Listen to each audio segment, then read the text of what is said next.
সকাল সকাল স্নানটা সেরে পুরো খুশি খুশি মনে একদম ঝটপট রেডি হয়ে গেছি। কোথায় যাচ্ছি বলো তো? যাচ্ছি হলো ঈদে, ফ্রেন্ডসদের বাড়িতে আর কি ইনভাইট আছে।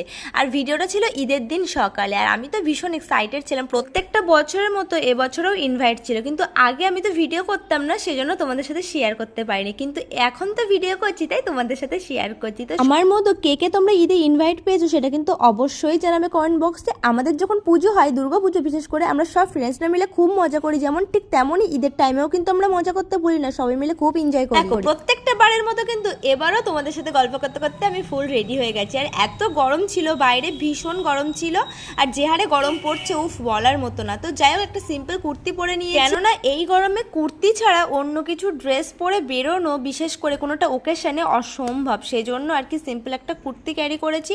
তো চলো, আজকে আমার ভিডিওটা এইটুকুনি। ভালো লাগলে অবশ্যই লাইক কমেন্ট শেয়ার করে দেবে, আর যারা ফেসবুক থেকে দেখছো অবশ্যই ফলো করে দিও। চলো, টাটা।